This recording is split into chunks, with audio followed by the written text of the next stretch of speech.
ಗರ್ಭಿಣಿ ಸ್ತ್ರೀಯರು ಮೊದಲ 3 ತಿಂಗಳು ಸಿ ರಿಲೇಟೆಡ್ ಫುಡ್ಸ್ನ ಅವಾಯ್ಡ್ ಮಾಡಬೇಕು. ಗರ್ಭಿಣಿ ಸ್ತ್ರೀಯರಿಗೆ ಮತ್ತು ಹಾಲುಣಿಸುವ ತಾಯಂದಿರಿಗೆ ಬೆಲ್ಲ ಬೆರೆಸಿದ ಹುರಿಗಡಲೆಕಾಯಿ ಬೀಜ ಅತ್ಯುತ್ತಮವಾದ ಆಹಾರ. ಗರ್ಭಿಣಿ ಸ್ತ್ರೀಯರು ಮೂಸಂಬಿ ರಸವನ್ನು ಹೇರಳವಾಗಿ ಸೇವಿಸುವುದರಿಂದ ಹೆರಿಗೆ ಸುಲಭ ಆಗುವುದು. ತಾಯಿ ಮತ್ತು ಮಗು ಇಬ್ಬರೂ ರೋಗನಿರೋಧಕ ಶಕ್ತಿಯನ್ನು ಪಡೆದು ಆರೋಗ್ಯವಂತರಾಗುವರು.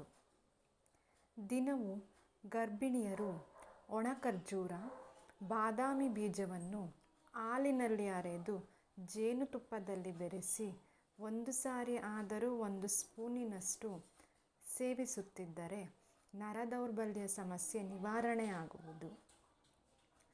ಹೆರಿಗೆಯ ನಂತರ ಬಾಣಂತಿಗೆ ದಾಲ್ಚಿನ್ನಿಯ ಕಷಾಯ ಕುಡಿಸಿದರೆ ನೋವು ಕೆಲವೇ ಕಾಲದಲ್ಲಿ ನಿವಾರಣೆಯಾಗುವುದು. ಎಳೆಯ ಮುಸುಕಿನ ಜೋಳದ ಕಾಳುಗಳನ್ನು ಹಸಿದಾಗಿಯೇ ತಿನ್ನುತ್ತಿದ್ದರೆ ಎದೆ ಹಾಲು ಹೆಚ್ಚುವುದು. ಹಸಿರಾಗಿ ತೆನೆಗಳನ್ನು ಕೆಂಡದ ಮೇಲೆ ಸುಟ್ಟು ಉಜ್ಜಿದಾಗ ಉದುರಿದ ಕಾಳಿಗೆ ಕೊಬ್ಬರಿ, ಬೆಲ್ಲ ಸೇರಿಸಿ ತಿನ್ನುವುದರಿಂದ ಬಾಣಂತಿಯ ಎದೆ ಹಾಲು ಹೆಚ್ಚುವುದು. ಹೆರಿಗೆಯ ನಂತರ ಸಬ್ಬಕ್ಕಿ ಸೊಪ್ಪಿನ ಸಾರನ್ನು ಉಪಯೋಗಿಸುತ್ತಿದ್ದರೆ ಎದೆ ಹಾಲು ಹೆಚ್ಚುವುದರೊಂದಿಗೆ ಶೀತವೂ ತಗುಲುವುದಿಲ್ಲ. ಹಸಿ ಅಲಸಂದೆ ಕಾಳುಗಳನ್ನು ತಿನ್ನುವುದರಿಂದ ಎದೆ ಹಾಲು ಹೆಚ್ಚುವುದರ ಜೊತೆಗೆ ದೇಹದಲ್ಲಿ ಶಕ್ತಿಯೂ ಹೆಚ್ಚುವುದು. ಕರ್ಬೂಜ ಹಣ್ಣಿನ ಸೇವನೆಯಿಂದಲೂ ಎದೆ ಹಾಲು ಹೆಚ್ಚುವುದರ ಜೊತೆಗೆ ದೇಹಾರೋಗ್ಯವನ್ನು ಸ್ಥಿಮಿತದಲ್ಲಿಡುವುದು.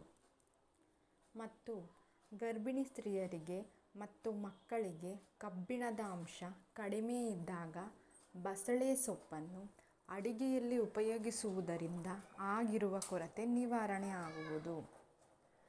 ಜೀರಿಗೆ ಕಷಾಯಕ್ಕೆ ಹಾಲು, ಜೇನುತುಪ್ಪ ಬೆರೆಸಿ ಗರ್ಭಧಾರಣೆಯ ಸಮಯದಲ್ಲಿ ದಿನವೂ ಸೇವಿಸುವುದರಿಂದ ಎದೆ ಹಾಲು ವೃದ್ಧಿಸುವುದು. ಹುರಿದ ಮೆಂತ್ಯದಿಂದ ಗಂಜಿ ತಯಾರಿಸಿ ಹಾಲು ಮತ್ತು ಸಕ್ಕರೆ ಬೆರೆಸಿ ಸೇವಿಸುವುದರಿಂದ ಎದೆ ಹಾಲು ವೃದ್ಧಿಸುವುದು.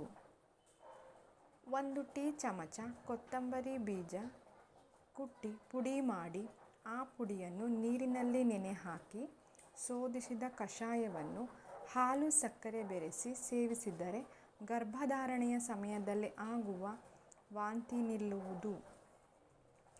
ನೀರು ಬೆರೆಸಿದ ಹಸುವಿನ ಹಾಲನ್ನು ದಿನವೂ ಸೇವಿಸುವುದರಿಂದ ಗರ್ಭಿಣಿ ಸ್ತ್ರೀಯರ ಆರೋಗ್ಯ ವೃದ್ಧಿಸುವುದು. ನೆನೆಸಿದ ಉದ್ದಿನ ಬೇಳೆಯನ್ನು ತುಪ್ಪದಲ್ಲಿ ಹುರಿದು ಗರ್ಭಿಣಿಯರು ದಿನವೂ ತಿನ್ನುತ್ತಿದ್ದರೆ ಎದೆ ಹಾಲು ಹೆಚ್ಚುವುದು. ಜೊತೆಗೆ ಗರ್ಭಾಶಯದಲ್ಲಿ ಯಾವ ತೊಂದರೆಯೂ ಆಗುವುದಿಲ್ಲ. ಪ್ರತಿದಿನವೂ ಗರ್ಭಧಾರಣೆಯಾದ ಸಮಯದಲ್ಲಿ ಬೆಳ್ಳುಳ್ಳಿ ಸೇವಿಸುತ್ತಿದ್ದರೆ ಗರ್ಭಾಶಯದಲ್ಲಿ ಯಾವ ತೊಂದರೆಯೂ ಆಗುವುದಿಲ್ಲ.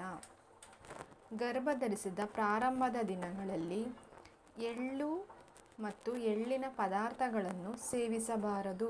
ಇದರಿಂದ ಗರ್ಭಪಾತ ಆಗುವ ಸಂಭವವಿರುತ್ತದೆ.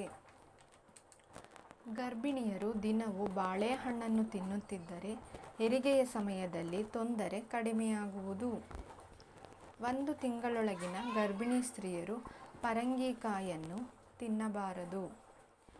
ಪರಂಗಿ ಹಣ್ಣು ಗರ್ಭಿಣಿ ಸ್ತ್ರೀಯರಿಗೆ ಶಕ್ತಿಯುತವಾದ ಆಹಾರ.